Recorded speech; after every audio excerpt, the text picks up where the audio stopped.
On est parti pour une nouvelle vidéo et c'est parti!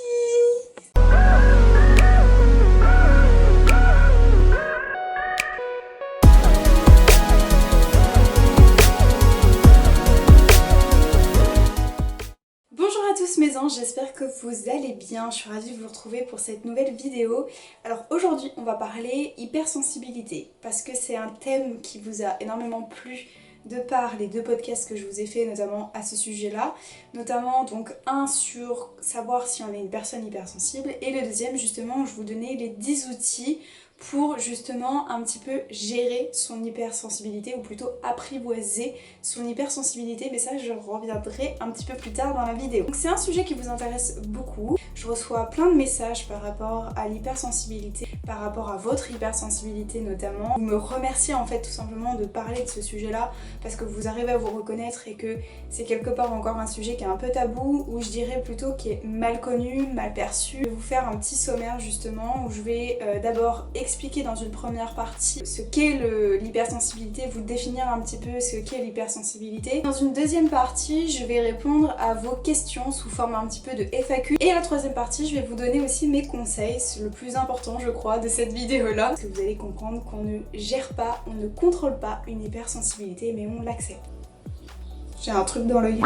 C'est parti, on y va avec la première partie. Comment est-ce qu'on peut définir l'hypersensibilité? Donc c'est une notion qui est mal connue en France. Les États-Unis sont beaucoup plus avancés par rapport à ce thème-là de manière générale avec le développement personnel, je crois. Vous avez deux définitions, deux opinions. Une définition qui va être un petit peu large et une définition qui va être un petit peu plus stricte. Pour ce qui est de la définition large, il faut prendre la définition qui a été décrite par Saverio Tomasella qui nous dit que l'hypersensibilité c'est une sensibilité plus élevée que la moyenne. Et selon lui, ça représenterait à peu près 30% de la population. Et vous avez aussi une définition beaucoup plus stricte de Hélène Aron qui va définir l'hypersensibilité selon elle comme une hyperactivité cérébrale qui est liée à la sensibilité et là ça représenterait à peu près 20% de la population. À ce sujet-là justement, je vous recommande d'ailleurs le livre de Hélène Aron, The Highly Sensitive Person, c'est les gens qui ont peur d'avoir peur. Elle explique vraiment très bien et certainement mieux que moi d'ailleurs l'hypersensibilité. Et la petite info supplémentaire que je voulais partager avec vous, pas prouvé mais apparemment l'hypersensibilité pourrait trouver des origines génétiques. Mais encore une fois, il faut prendre vraiment ça avec des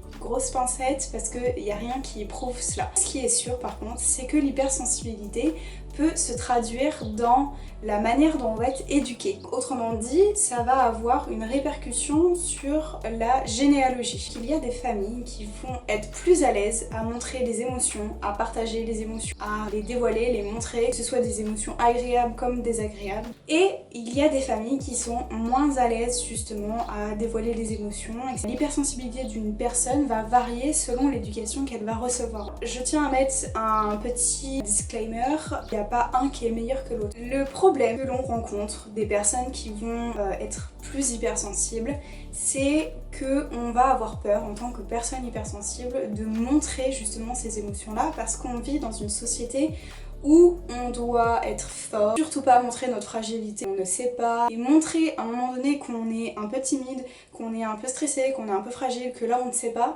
et bien c'est quelque chose qui est mal perçu justement, et c'est en cela que ça peut poser problème pour les personnes hypersensibles, parce qu'il y a des personnes qui, comme moi, acceptent de montrer leurs émotions et qui n'ont pas du tout de problème à montrer la vulnérabilité ou la fragilité, moi j'ai aucun problème avec ça. Le souci c'est qu'il y a des personnes qui sont hypersensibles mais qui vont avoir peur de montrer les émotions, peur d'être jugée, peur d'être montrée du doigt, pointée du doigt et être écartée tout simplement d'une communauté ou de la société de manière générale. Ça peut vraiment devenir un frein, ça peut devenir un frein dans la vie, ça peut devenir quelque chose, une contrainte où on va avoir peur de réaliser des choses, de faire des choses, de se dévoiler, de pas montrer une partie de soi et ça peut même développer des comportements qui ne sont pas les nôtres, des comportements exagérés, voire extravertis. On va se comporter parce qu'il faut se comporter comme ça, il faut être comme ci, il faut être comme ça. On va du coup adopter des comportements qui vont être extravertis, on va extrapoler nos comportements pour soi-disant être accepté parmi les autres. Ensuite on passe tout de suite à la deuxième partie de cette vidéo là, c'est la partie un peu FAQ. Je vais essayer de répondre du coup à un maximum de vos interrogations que vous m'avez laissées dans les commentaires de mon post Instagram. La première question notamment c'était est-ce que j'ai toujours été quelqu'un d'hypersensible? La réponse, j'ai envie de vous dire oui, parce que je suis dans une famille où on montre les émotions, on n'a pas peur de montrer nos émotions, c'est pas tabou du tout, on accepte, donc voilà. Donc oui, c'est quelque chose qui fait partie de moi, l'hypersensibilité. Je dirais seulement que mon hypersensibilité, elle s'est amplifiée, elle a évolué par rapport à mon histoire. Vous allez comprendre que l'hypersensibilité, il y a beaucoup des émotions qui y sont liées. Et si vous me suivez sur les réseaux sociaux, à travers mes podcasts et tout ça, vous savez que moi les émotions c'est quelque chose qui me passionne par-dessus tout, donc ça c'est clair, c'est dit. J'ai réussi à caler le mot émotion dans cette vidéo là. On est bon. Du coup ce que je voulais vous dire c'est que effectivement l'hypersensibilité c'est plus ou moins lié avec les émotions. Donc forcément si à un moment donné au cours de la vie on est contraint de ne pas montrer nos émotions pour X raisons, et notamment ce qui a été un petit peu mon cas où j'ai dû garder le silence, etc. Forcément, ces émotions-là vont s'amplifier, donc l'hypersensibilité va être amplifiée également, et c'est là que ça peut devenir un petit peu problématique. En tout cas, oui, je considère que l'hypersensibilité faisait partie de moi et qu'en fait, elle s'est, je dirais, un petit peu amplifiée avec mon histoire, mais ça m'empêche pas du tout de vivre, en tout cas, vous allez comprendre pourquoi. Ensuite, la deuxième question, c'est comment savoir si je suis une personne hypersensible. Je vous renvoie du coup au podcast que j'ai fait justement à ce sujet-là, de savoir si je suis une personne hypersensible ou pas, si vous êtes une personne hypersensible ou pas. Je vous le mettrai d'ailleurs dans la description si ça vous intéresse. Je vais vous donner 2-3 éléments qui vont vous permettre de savoir si vous êtes ou non une personne hypersensible, sachant que les critères que je vous donne sont vraiment exhaustifs. Si vous vous reconnaissez dans un, ça ne peut pas suffire à vous caractériser comme une personne hypersensible. Par exemple, être hypersensible, c'est vivre les choses intensivement, c'est recevoir les émotions des autres, ça va être d'être assez sensible à tout ce qui nous entoure, les bruits, les sirènes, aux lumières vives aussi. Avoir le sens de l'observation, donc notamment dans par exemple une salle d'attente, à regarder l'emplacement des meubles. C'est aussi être introverti. Être introverti ne signifie surtout pas être timide, mais je vous invite aussi à aller voir le podcast que j'ai fait à ce sujet-là. Troisième question qui m'a interpellée aussi, que j'aimerais répondre à cela, c'est comment ne plus subir son hypersensibilité. Alors, clairement, sachez une chose, c'est que l'hypersensibilité, c'est pas une maladie, c'est pas une pathologie, clairement pas. On ne subit pas quelque chose, ce n'est pas une contrainte, ça fait partie de nous. C'est un peu comme, je dirais, une tâche de naissance. Et ben c'est un peu ça l'hypersensibilité, c'est un trait de caractère de vous, c'est ce qui vous caractérise, c'est ce qui fait votre différence. Donc ça peut vraiment devenir votre force et votre allié, mais en aucun cas c'est quelque chose que vous devez subir. Et une autre sous-question en fait à cette question-là, en quoi est-ce que je peux voir que mon hypersensibilité est une force? En vous écoutant et en écoutant vos émotions, et vous allez comprendre pourquoi les émotions sont finalement super importantes.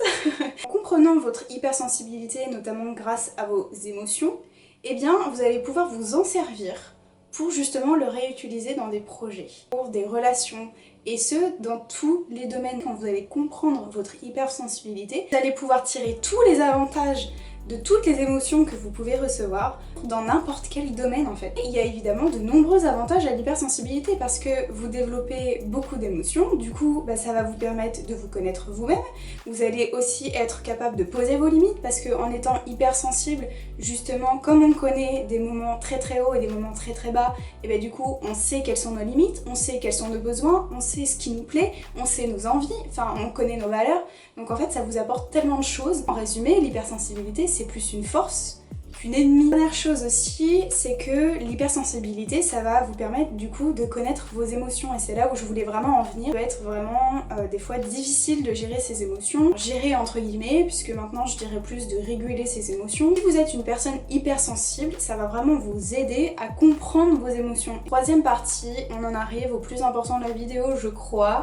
On y arrive enfin. Quels sont les conseils pour justement accepter votre hypersensibilité, et j'insiste vraiment là-dessus. Je me suis rendu compte que c'est pas gérer l'hypersensibilité, c'est pas subir l'hypersensibilité, c'est pas essayer de contrôler son hypersensibilité, tout est question d'acceptation. Premier conseil number one que je pourrais vous donner justement, c'est d'écouter vos émotions. N'allez pas à leur encontre, recevez-les, acceptez-les. Vous savez maintenant que les émotions transmettent des messages, des signaux. Deuxième conseil très important que je pourrais vous donner justement pour accepter votre hypersensibilité, ça va être justement de calmer les émotions.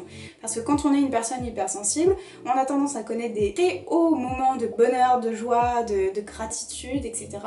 Et très vite aussi, on peut connaître des moments très très bas, de tristesse, de peur, de doute, d'anxiété, etc. Le but, ça va être vraiment de réguler les émotions. Et pour ça, vous avez plein de méthodes. La méditation, la respiration, le yoga. Donc je vous invite encore une fois, j'ai fait d'ailleurs des podcasts, un méditatif et un sur la cohérence cardiaque qui peut justement vous aider. Ça peut être aussi de faire du sport, de diffuser des huiles essentielles, tout ce qui va vous ramener focus à l'instant présent. Aussi, autre petite info que je voulais vous donner par rapport à ça, sachez que l'on régule une émotion, qu'on ne la gère pas, on agit sur l'intensité de l'émotion et sur la durée. Enfin, dernier conseil que je pourrais vous donner, c'est de ne pas être trop exigeant avec vous-même. Pardonnez-vous ces moments-là où vous avez tendance à vouloir cacher votre hypersensibilité, à vouloir contrôler les émotions, les retenir, les maintenir, surtout ne pas montrer l'hypersensibilité. Pardonnez-vous de cela. Si vous êtes face à un moment donné, dans une situation donnée, je ne sais pas, une situation X, et que vous sentez que vous contrôlez votre hypersensibilité, juste constatez ce moment-là, apprenez à vous connaître, apprenez à connaître vos émotions, ça viendra avec le temps, il faut pas être pressé non plus, on y va étape par étape. Et bien voilà mes anges, j'espère que cette petite vidéo vous aura plu, que ça vous aura été utile. Je vous invite en attendant à me retrouver sur mon compte Instagram, je vous mettrai le lien dans la description. Je vous fais des gros bisous, je vous dis à la semaine prochaine. Ciao!